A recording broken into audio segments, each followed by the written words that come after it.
مرجع کا ایک گروہ ہے مرجع، جن کے دو طبقے ہیں۔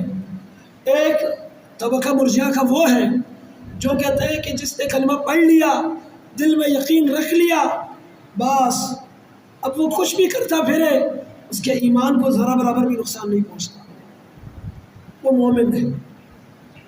اس کا ایمان جبریل کا ایمان، صحابہ کا ایمان، پیغمبروں کا ایمان برابر ہے، اور ساری نیکیاں کرے تب بھی اس کا ایمان اسی لیول کا ہوتا ہے، کوئی فرق نہیں پڑتا۔ یہ غالی مرجع ہے۔ اور ایک مرجع فرقہ ہے جو غالی تو نہیں ہے لیکن ان سے متاثر ہے، وہ کہتے ہیں، اور ہمارے معاشرے میں اکثر لوگ اسی طرح کے ہیں، وہ کیا ہے؟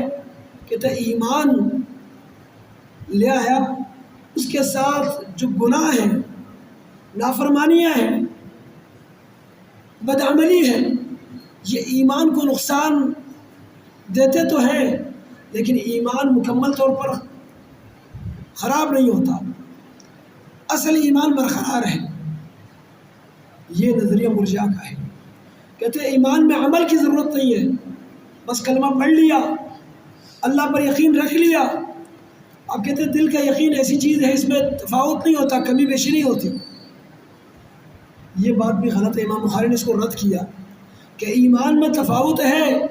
اللہ کے نبی صلی اللہ علیہ وسلم فرماتے ہیں میں نے لوگوں کو خواب میں دیکھا، کسی کا کرتا سینے تک، کسی کا گھٹنوں تک، اور کسی کا پاؤں تک، اور کوئی زمین کے اوپر اس کو گھسیٹ رہا ہے۔ تو یہ دین اور ایمان ہے۔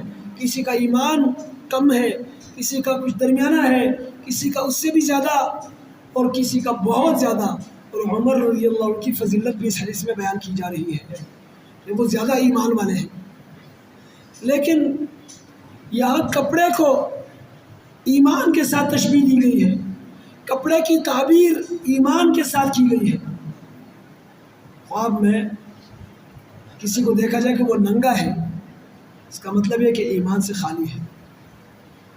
اگرچہ خواب کی تعبیر مختلف لوگوں کے حالات کے ساتھ، ان کے سیاق اور سباق کے ساتھ کی جاتی ہے، لیکن عمومی طور پر دین مراد ہے کپڑے سے۔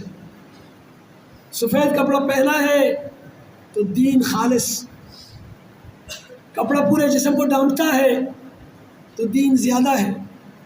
تو عمر رضی اللہ عنہ کا دین، ایمان، یہ زیادہ ہے۔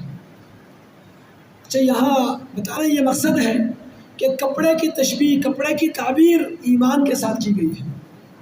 اور نبی علیہ السلام نے اور حدیث میں ہمیں یہ بات مزید سمجھائی ہے۔ وہ کیا ہے